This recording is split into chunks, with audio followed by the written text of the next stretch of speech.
Chers élus de Dieu, nous avons l'honneur de venir partager avec vous cet enseignement sur la fin du monde. Nous vous avons laissé le préambule et aujourd'hui nous vous présentons l'enseignement en tant que tel. Et je crois que par rapport aux questions posées dans le préambule, vous les avez déjà répondu et par des recherches que vous avez menées, vous avez vous-même trouvé déjà aussi des réponses. Mais aujourd'hui, l'enseignement consiste à nous détailler les choses qui arriveront et comment aussi le monde, la fin du monde se présentera. Donc c'est des choses que nous allons découvrir dans la parole de Dieu en lisant notre verset, notre chapitre ou notre livre de base qui est Apocalypse, le chapitre 20. Donc c'est là notre livre de base que nous allons lire. Et vous-même, vous pouvez aussi méditer et découvrir. Tout est résumé là dans Apocalypse 20. Apocalypse chapitre 19 et Apocalypse le verset 20. Le chapitre 20 nous a tout déjà relaté. Des choses et les événements qui précéderont la fin du temps. Les événements aussi, les choses qui arriveront aussi à la fin du monde. Donc, Rabatou, avant de commencer avec l'enseignement, nous allons d'abord chanter un numéro, 3 numéros, et après les numéros, nous allons entrer dans le thème. Nous allons chanter le CV 37. Dans les cieux et sur la terre, il n'est aucun hôpital, aucun que mon cœur préfère. Oh non, de Christ mort pour nous, quel bonheur, quel bonheur.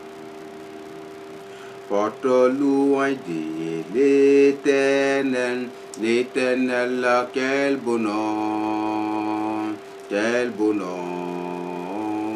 Et c'est lui d'Emmanuel, quelque grand qu'il soit un homme, qu'il soit presse ou qu'il soit loin, de quelque nom qu'on le nomme, Jésus est plus grand pour moi, quel bonheur, quel bonheur. Porte louange de l'Éternel, quel bonheur, quel bonheur. Et c'est lui d'Emmanuel, les séraphins, les archanges, portent des noms glorieux. Mais le plus beau nom des anges, pourrait-il me rendre, quel bonheur, quel bonheur. Votre louange de l'Éternel, quel bonheur, quel bonheur. C'est celui d'Emmanuel, dans les mots Jésus soulage, il guérit l'esprit froissé, il ranime le courage du cœur le plus oppressé, quel bonheur, quel bonheur. Porte louange de l'Éternel, quel bonheur, quel bonheur. C'est celui d'Emmanuel, de quelle joie il inonde le cœur du pauvre pécheur. Non, il n'est rien dans ce monde de pareil à ces bonheurs, quel bonheur. quel beau nom. Porte louange de l'éternel, quel beau nom, quel beau nom, qui est celui d'Emmanuel, de nous dans les Moses sous la guérit, il guérit l'esprit face. Il ranima le courage du cœur le plus oppressé, quel beau nom, quel beau nom. Porte louange de l'éternel, quel beau nom, quel beau nom. C'est celui d'Emmanuel, de quelle joie il inonde le cœur du pauvre péché.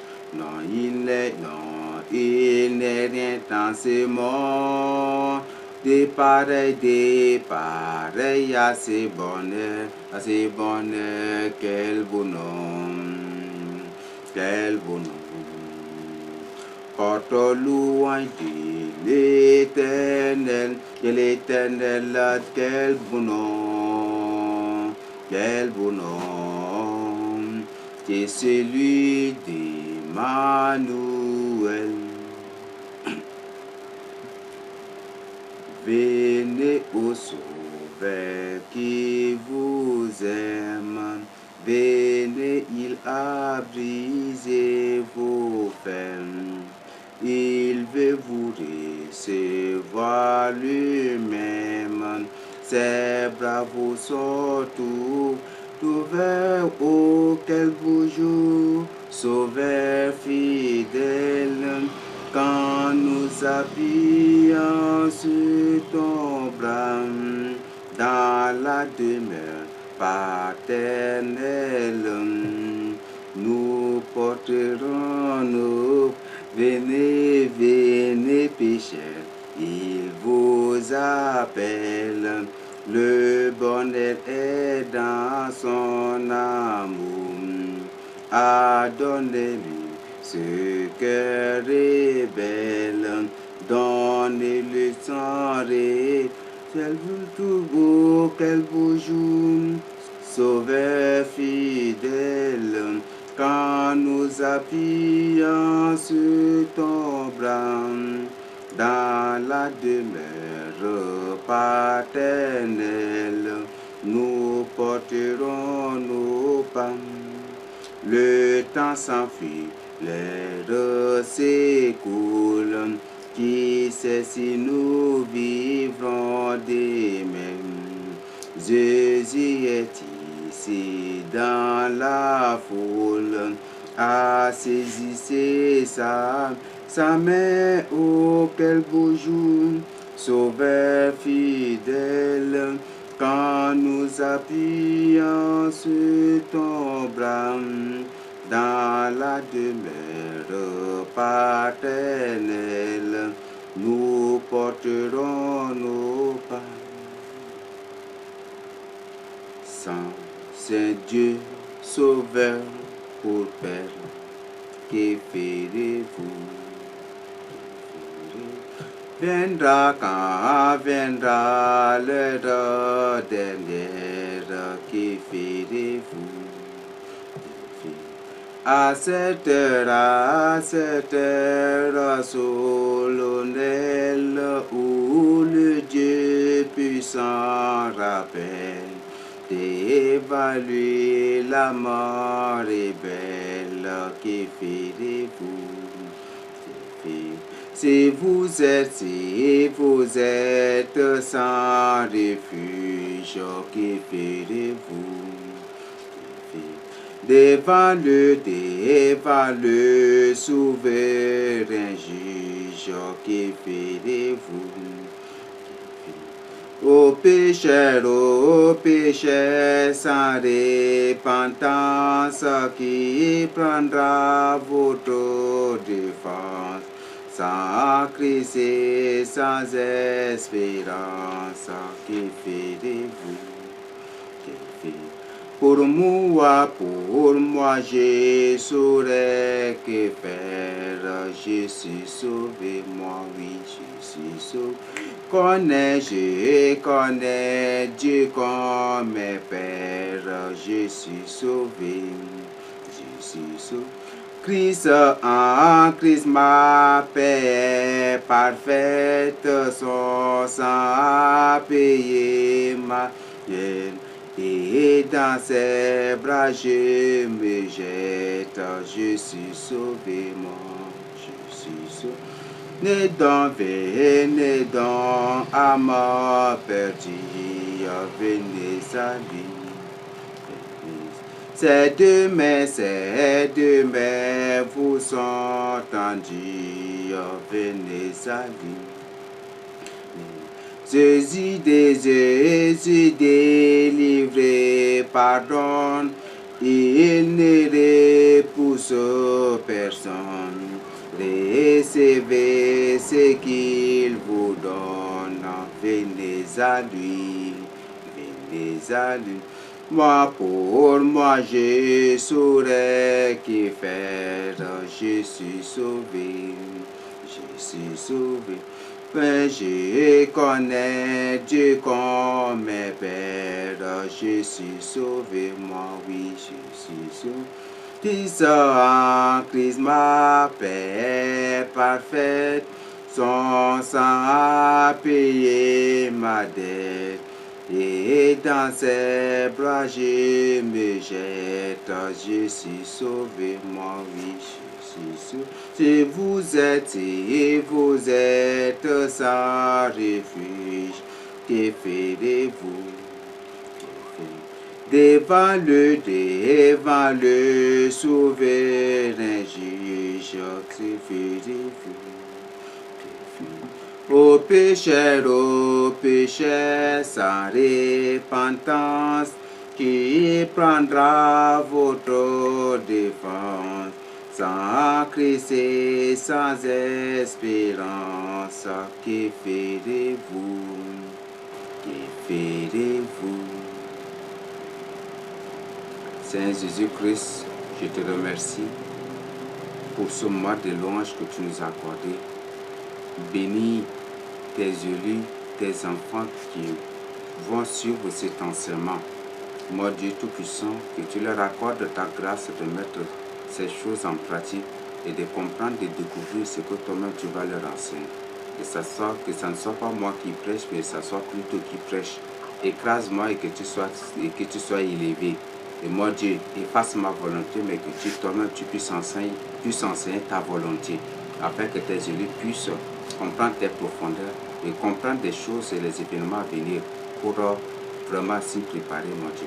Mais Père, ce que je veux, mon Dieu, c'est d'accorder ta grâce à tes élus, de venir à toi pour leur salut, de se débarrasser du mal, de se détourner du mal et de prendre une décision pour venir à toi pour leur salut. Je les consacre entre tes mains, je les dédie à toi de les préparer pour qu'ils soient sauvés pour la gloire de ton nom. Je les consacre. Je te consacre ce moment. Je te consacre ce moment. Je te dédie cet enseignement et que toi-même tu sois l'orateur de cet enseignement pour que tes enfants puissent comprendre parfaitement et qu'ils reçoivent cela avec enthousiasme cet enseignement pour la gloire de ton nom. Merci, c'est pour ta gloire ce que nous t'avons prié et que toi-même tu puisses prendre contrôle de ce moment pour notre société. Comme je l'avais annoncé, le thème, c'est la fin du monde. Nous savons bien que toute chose a un début et a une fin. Nous avons aussi des déclarations que le Seigneur lui-même a faites dans sa parole, qu'il y a un temps pour toutes choses. Donc pour cela, vous pouvez lire Ecclésiaste chapitre 3, tout le chapitre vous allez découvrir. Et c'est le chapitre 3 d'Ecclésiaste fera l'objet d'un thème pour un jour ou l'autre, si le Seigneur permet. Nous allons vous exposer aussi, si c'est la volonté du Seigneur, si c'est possible. Donc, il y a un temps pour toutes choses. Il y a un temps pour vivre et il y a un temps pour mourir. Il y a un temps pour être en bonne santé, il y a un temps aussi pour être malade. Il y a un temps pour être dans la joie, il y a un temps aussi pour être en colère. Il y a un temps pour vivre en sécurité, il y a un temps aussi pour être éprouvé. Il y a un temps aussi pour vivre des moments fâcheux. Il y a un temps pour toutes choses. Il y a un temps pour être tenté et il y a un temps aussi pour ne pas être tenté. Il y a un temps pour être éprouvé et il y a aussi un temps pour ne pas être éprouvé. Donc le Seigneur a dit qu'il y a un temps pour toutes choses. Là, si tu es né, tu es appelé à mourir un jour. Et si la terre est née, si la terre a été créée, elle est appelée à disparaître un jour. Mais Dieu n'a pas créé la terre dans l'intention de la détruire un jour. Mais c'est à cause du péché qui l'a souillé. Et c'est à cause de cela que Dieu a décidé de détruire cette terre pour en créer une nouvelle qui sera parfaite, là où il n'y aura point de péché, il n'y aura point de mal, il n'y aura plus de cris. C'est cette terre, nous voyons aujourd'hui que nous subissons des choses, nous subissons des maux, des calamités, des catastrophes, des détresses, des désastres. Nous subissons de toutes sortes de maux. Et toutes ces choses, nous les subissons parce que nous avons péché. Et c'est à cause du péché que la terre est détruite. Aujourd'hui, la terre nous a produit des épines, des ronces. C'est à cause du péché. Car à la création de la terre, Dieu n'a pas créé des épines ni des ronces. Mais c'est quand Adam avait péché, c'est quand Caïn avait péché, c'est en ces jours-là que Dieu a dit, c'est à cause de ces choses que Dieu a fait pousser des épines et des ronces sur la terre. Aujourd'hui, nous vivons les animaux qui étaient avant sous notre domination. Aujourd'hui, les animaux se nourrissent des hommes. Les animaux se nourrissent des hommes. Les oiseaux aussi, certains se nourrissent des hommes. Les poissons se nourrissent aussi des hommes. Aujourd'hui, nous subissons toutes ces choses, c'est à cause du péché. Mais pour balayer ces choses, c'est pour que ces choses disparaissent que le Seigneur balayera la terre pour créer une nouvelle, terre, là où tout sera parfait, le paradis terrestre. Le but de Dieu, le but de la création de la terre par Dieu, c'est pour en faire un paradis terrestre pour l'homme. Mais l'homme, comme l'homme s'est détourné de lui pour obéir à la voix de Satan. Satan lui a dit, si tu manges le fruit de l'arbre de la connaissance du bien et du mal, toi aussi tu seras comme Dieu. Alors l'homme a convoité la place de Dieu et l'homme voulait aussi se comparer à Dieu. Alors il s'était précipité pour manger le fruit et la conséquence c'était la mort. Au lieu d'être tué, il est devenu plutôt un cadavre.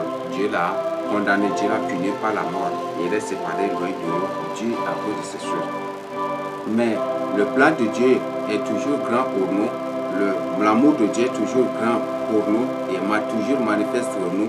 Et c'est à cause de cela qu'aujourd'hui, le Seigneur nous a accordé ce temps de grâce. Le Seigneur, aujourd'hui, par son sang coulé sur la croix pour nous ramène à lui. La Bible dit que nous étions comme des pailles, nous étions comme des chaumes, nous étions comme des herbes qui attendent rien que le feu.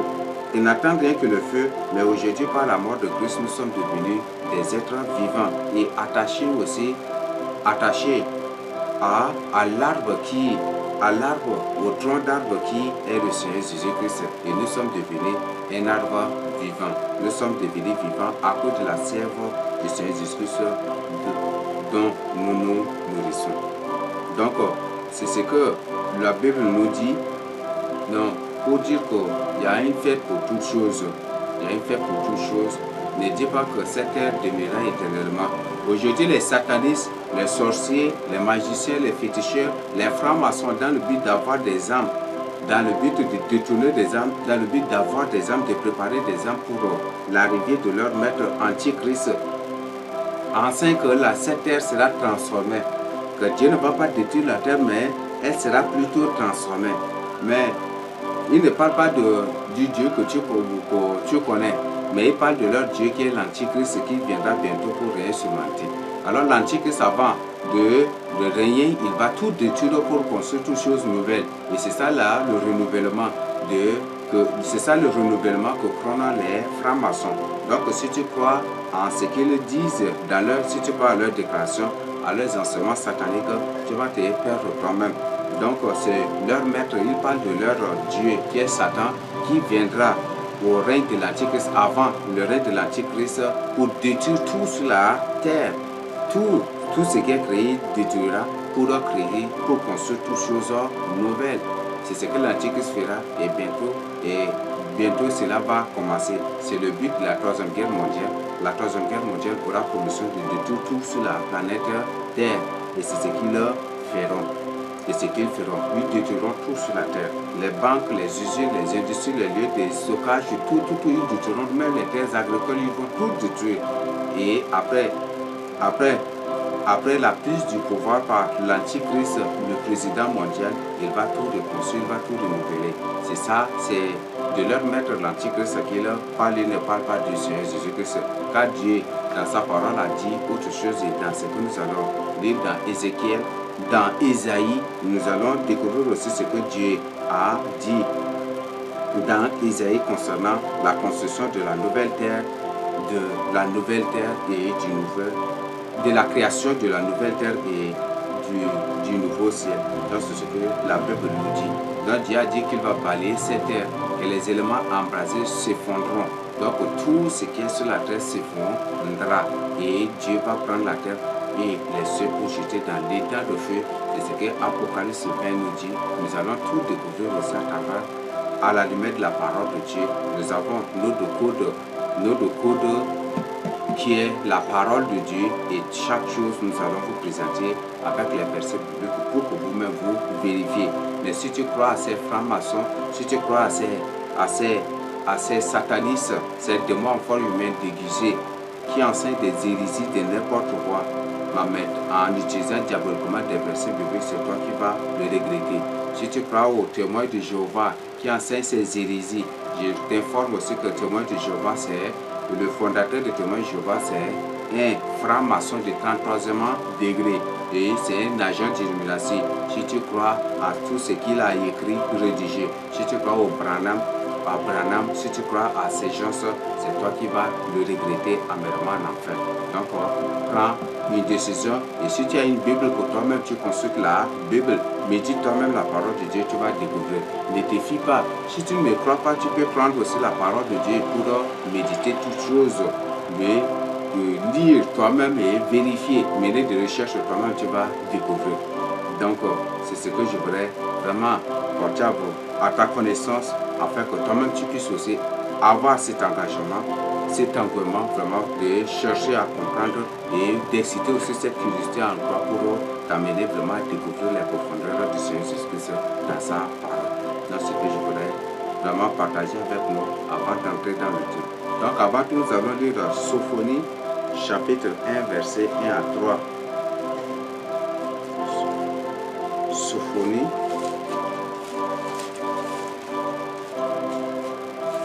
chapitre 1, verset 1 à 3. Donc, nous allons lire Sophonie, chapitre 1, verset 1 à 3, pour découvrir ce que Dieu lui-même a dit, ce que Dieu lui-même a déclaré à travers son serviteur, son prophète Sophonie.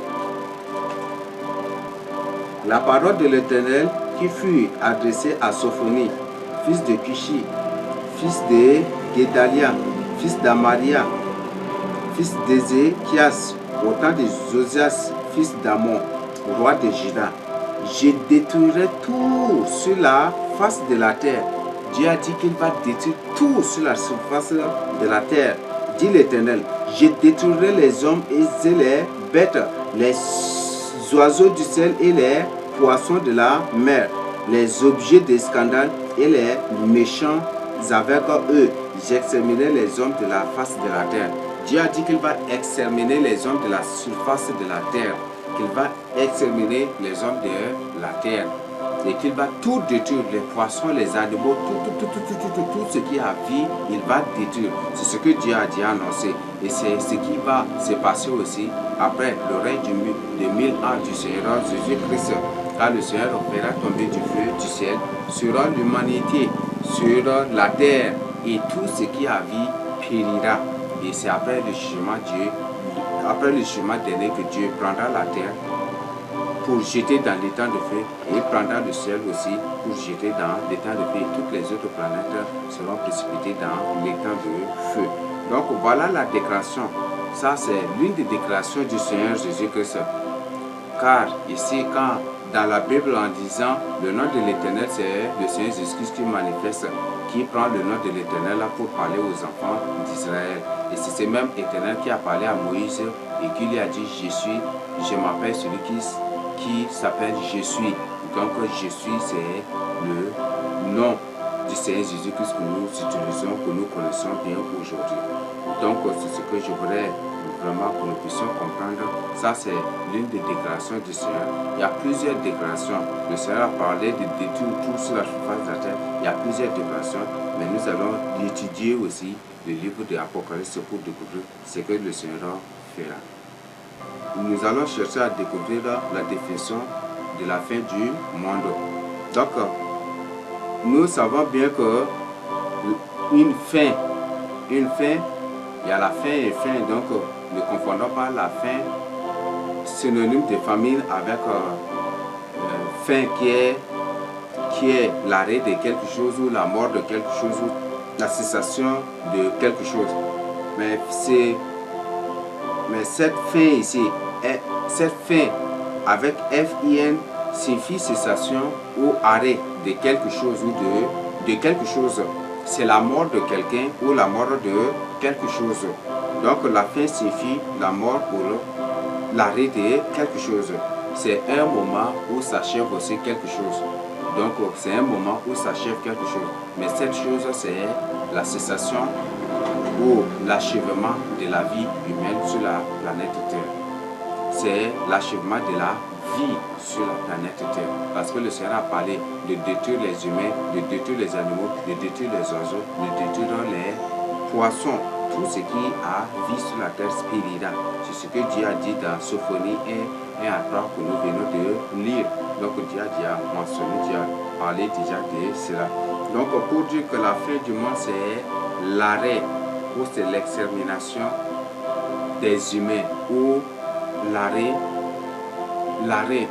de l'existence humaine sur la terre, ou c'est l'extermination de l'humanité en une fraction de seconde, ou on peut définir en d'autres termes que la fin du monde, c'est la fin de l'existence humaine sur la terre. C'est la fin de l'existence humaine et fait de l'existence aussi, même animale, végétale aussi sur la surface de la terre. Donc voilà la définition de la fin du monde que je voudrais mettre à votre disposition pour que nous puissions comprendre. Cette définition, c'est biblique ici, c'est par rapport à la parole de Dieu que j'ai tiré cette définition pour mettre à notre disposition.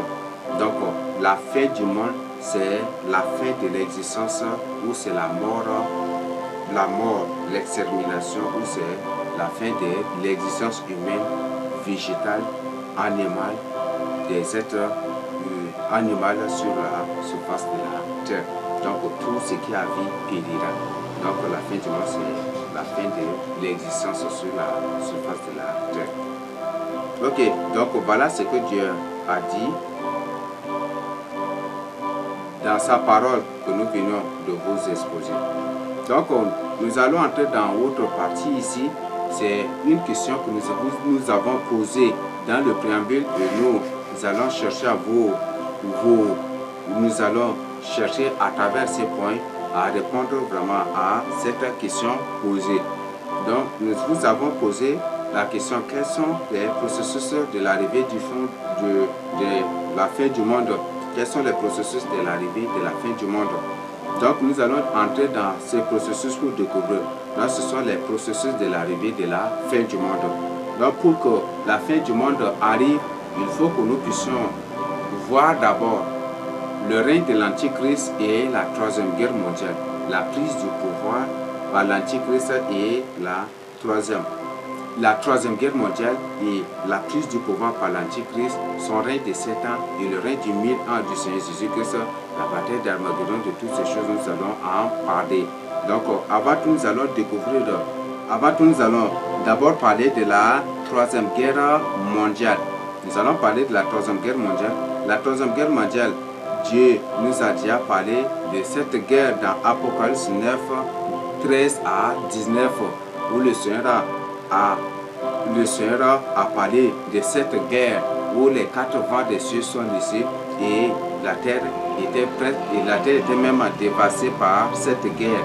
Et après la Troisième Guerre mondiale, nous allons parler du règne de l'Antichrist, parce que le but de la Troisième Guerre mondiale, c'est pour détruire tout à la surface de la terre, afin de permettre à l'Antichrist de prendre le pouvoir et de régner sur l'humanité. Donc le but de la Troisième Guerre mondiale, c'est pour tout détruire sur la surface de la terre. C'est pour tout détruire sur la surface de la terre. Donc, nous découvrons que Dieu nous a dit que c'est 1/3 de la population mondiale qui périra. Donc si la population mondiale monte à 9 milliards par exemple, les 3 milliards vont périr et les 6 milliards resteront. Et d'après le plan des Illuminati, ils veulent réduire la population mondiale à 500 millions de personnes. À 500 millions de personnes pour leur permettre d'avoir le contrôle de chaque être humain sur la surface de la terre.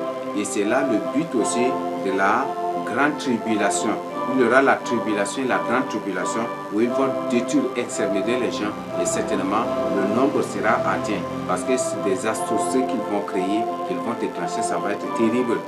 Quand l'Antichrist prendra le pouvoir, lui-même va mener des guerres contre les autres nations, lui-même il va détruire les gens, il va détruire les gens, il va détruire l'humanité, il va éliminer les gens, il va s'employer à détruire tous ceux qui s'opposeront à lui, tous ceux qui parleront mal de lui. Souvenez-vous de ce qui est arrivé au temps du Sénat Abré. C'est la même chose, mais c'est la plus pire des choses. C'est plus pire encore que ce que Hissène Habré a fait. Ce que Hissène Habré a fait, c'est rien encore. Peut-être c'est le 1% ou le 5% de ce que l'Antichrist fera. C'est ce que la Bible nous dit ici. Parce que ça, c'est une personne très sadique. La Bible dit que c'est une personne très sadique qui éprouvera plus de joie, plus d'allégresse, qui sera très content, qui éprouvera plus d'allégresse dans le malheur des autres. Donc lui-même, il va créer des catastrophes, il va créer des choses dans le but d'éliminer les gens. Mais comme il a reçu, il a été mandaté par Satan, son but c'est pour exterminer les humains. Les humains pour les précipiter tous en enfer. Donc c'est là la mission aussi de l'Antichrist. Quand il va prendre le pouvoir, c'est pour faire tout à ce que l'humanité soit précipitée, soit détruite et précipitée en enfer. Et c'est pour cette raison qu'il va imposer la marque 666 d'abord, pour qu'à travers cette marque, ceux qui l'ont reçu puissent lui appartenir légalement et ceux qui refuseront seront éliminés. Et si tu n'es pas prêt dans ce moment et que tu sois éliminé, sache bien que c'est l'enfer aussi qui t'attendra. C'est l'enfer aussi qui va t'attendre. Donc le Seigneur a parlé de la Troisième Guerre mondiale. Cette guerre, c'est une guerre très atroce. C'est des bombes, des armes jamais vues que les gens vont utiliser. Nous avons des phénomènes. Ici en Afrique, comme nous en Afrique, tous les jours, on pense qu'à l'haricot, qu'est-ce qu'il faut faire pour trouver un verre d'haricot demi à manger. Nous ne voyons pas ces choses, mais des choses très sophistiquées que Satan a créées. Et ce sont des armes de guerre, des engins de guerre très sophistiqués, très avancés que Satan a créés pour mettre à la disposition des Européens, des Occidentaux, des Russes, de tous ces pays-là, qu'on les appelle des pays développés. Et ce sont des choses que Satan a créées pour mettre à leur disposition. Mais c'est des choses que nous n'avons jamais vues encore ici. Nous n'avons jamais vu de ces choses. Même un quart de ces choses, même on n'a pas encore vu ici en Afrique. Même on n'a jamais encore vu. Puisqu'en Afrique ici, tous les jours, nous pensons que notre ventre, comment faire pour trouver un verre de riz demain à manger, comment faire pour faire. Donc nous pensons toujours à nos ventres, alors que les autres, puisqu'ils ont déjà vendu leurs âmes à Satan, ils se sont consacrés déjà à Satan, Satan subvient à leurs besoins et tous les jours ils ne pensent qu'à la création des choses de destruction massive pour tuer l'humanité. Et aujourd'hui, les hommes ne savent que créer des choses pour tuer les autres. Et ce sont ces entités sataniques, ces démons, ces francs-maçons, ces magiciens, ce sont ces gens qui créent ces choses. Alors que nous ici, nous n'avons rien encore vu. Donc il y a ces choses. Mais bientôt à la Troisième Guerre mondiale, vous allez voir des choses miraculeuses. Des choses que vous n'avez jamais vues, vous allez les voir. Des engins que vous n'avez jamais vus, vous allez les voir dans l'espace. Des avions que vous n'avez jamais vus, vous allez les voir dans l'espace. Des choses, des chars que vous n'avez jamais vus, vous allez les voir aussi. Vous allez les voir. Donc, ce sont des choses qui bientôt arriveront. Et je veux que vraiment tu sois prêt. Parce que c'est une guerre très atroce qui va éliminer un tiers de la population mondiale. Et si tu n'es pas encore prêt et que tu meurs dans ces conditions, crois-tu que tu seras sauvé? Jamais du tout. Donc prépare-toi, car le Seigneur Jésus-Christ t'aime. Il ne veut pas que tu perdes ton salut. Viens à salut. Et le Seigneur dit que ça serait une guerre très atroce. En lisant Matthieu 24, nous découvrons qu'après cette guerre, ça c'est une détresse jamais vue que l'humanité sera confronté. Ça c'est une détresse jamais vue sur la terre parce que tout sera détruit. Les terres agricoles ils seront détruites. Tu peux aller laborer, cultiver, mais tu ne vas rien récolter. Peut-être que ce que tu as semé ne va même pas pousser aussi. Les banques seront détruites. Peut-être tu as stocké quelque chose, tu as stocké tes céréales quelque part, mais à travers une machine localise, ils bombardent tout. Ils vont tout bombarder sur la terre. Et il n'y aura rien du tout. Ils vont tout détruire sur la terre pour laisser la terre telle que, pour laisser la terre aussi informe. Ils vont tout détruire sur la surface de la terre. Les immeubles, tout ce qui est créé, ils vont tout détruire. Donc c'est ce que l'Antichrist fera. C'est ce que l'Antichrist fera. Donc ce sont les effets aussi, ce sont des choses qui arriveront. Donc le Seigneur a dit que c'est une détresse jamais vue. Et que c'est en ce jour-là qu'il y aura des famines jamais vues. Une famine que l'humanité n'a jamais rencontrée dans sa vie. Parce que les gens vont pousser des cris de détresse, d'alerte de famine par-ci, par-là. Et c'est en ce jour-là que des faux antichrists sortiront. Des gens qui souviendront aux besoins, qui vont nourrir qui vont s'occuper du ventre des autres pour se faire à Christ Messie. Il y a ces gens qui vont sortir et ils vont frapper la poitrine que c'est à cause de moi que vous avez trouvé à manger. Ah, je suis votre Messie, je suis votre sauveur. Ce sont ces gens, mais ce sont toujours des agents de l'Antichrist. Et leur but c'est pour vraiment préparer les gens à accepter leur maître suprême qui est l'Antichrist. Ces gens se feront toutes ces choses par le pouvoir de Satan et des faux prophètes sortiront et que ces faux prophètes commenceront maintenant par sensibiliser les gens que accepter l'ordre mondial. Et si c'est comme ça, unissons nos États et devenons un seul État. Unissons nos États pour en faire un seul État sur la terre et avec un seul dirigeant. Et ainsi, et ces faux prophètes commenceront par se déployer. Tous ces gens-là, ce sont des francs-maçons, même des serviteurs de Dieu qui vont prêcher aussi dans ce sens-là. Je sais bien que ce sont des agents de Satan. Et si toi, tu seras là aussi ce jour-là, si à cette guerre, si tu n'es pas atteint et que tu seras là aussi ce jour-là, et chasse bien que tous ceux qui tiendront ces discours seront des francs-maçons. Ce sont tous des francs-maçons qui tiendront ces discours. Des pasteurs francs-maçons, des soi-disant prophètes francs-maçons, des soi-disant apôtres francs-maçons. Ce sont des sorciers, ce sont aussi beaucoup seront des démons en forme humaine qui vont se répandre, qui vont se déployer partout dans le but de sensibiliser les gens dans l'ordre mondial. Et ce qu'ils feront, et quand ils feront les vôtres, les soi-disant, le soi-disant vôtre, c'est leur maître antichrist qui prendra le pouvoir. Donc je ne veux pas que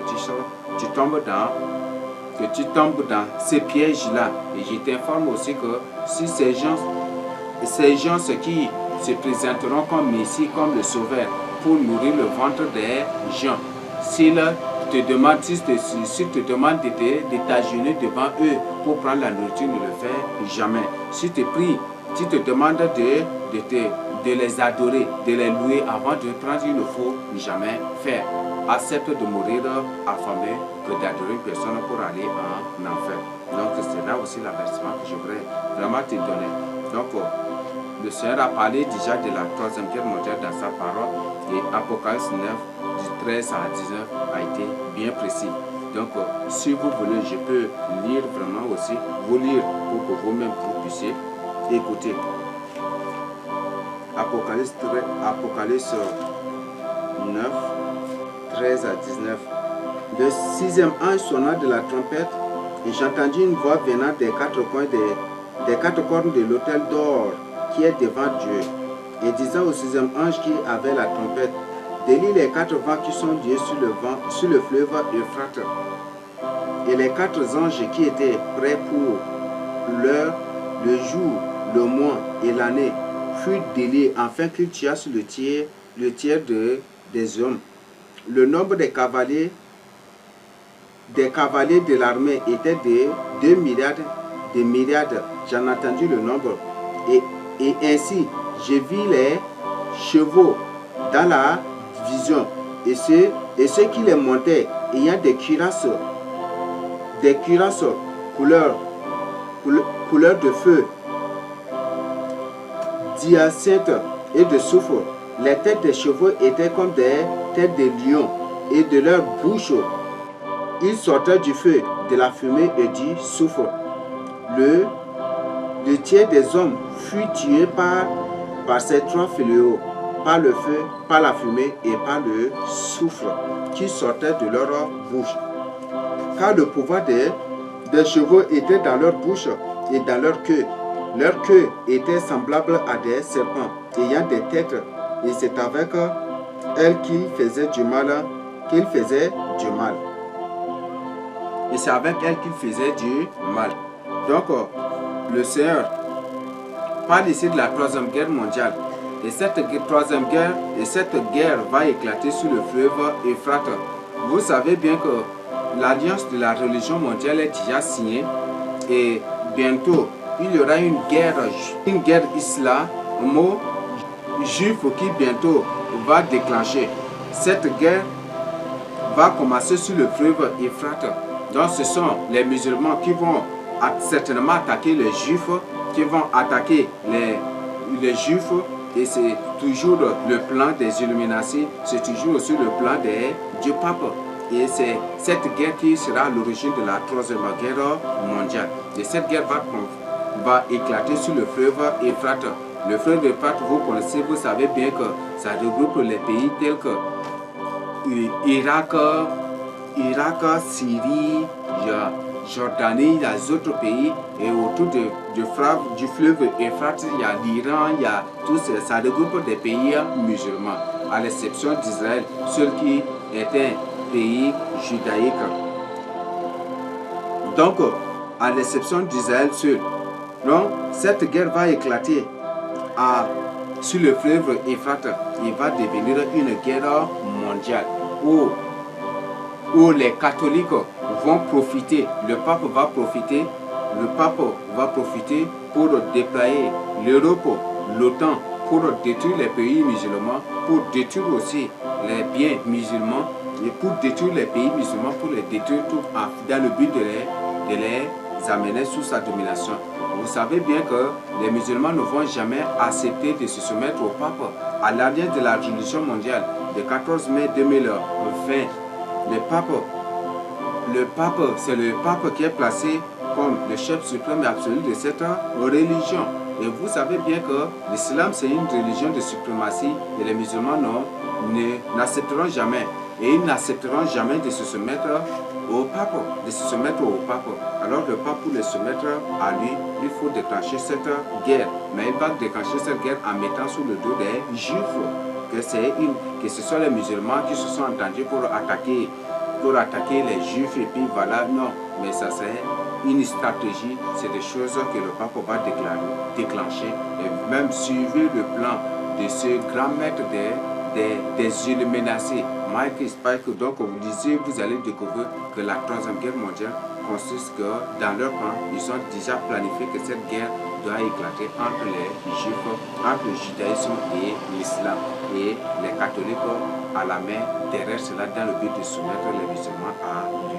Voilà ce que la Bible nous dit. Voilà aussi les plans des Illuminati pour faire à tout prix, c'est que leur maître antichrist puisse venir régner sur l'humanité. Donc, c'est une guerre qui va opposer tout le monde, Les musulmans vont pourchasser les chrétiens, les chrétiens vont pourchasser aussi. Je parle des chrétiens catholiques, je ne parle pas des vrais chrétiens. Parce que Dieu, toi, en tant qu'élu de Dieu, Dieu nous a formellement interdit de prendre un bâton pour assommer une personne en son nom. Dieu nous a interdit strictement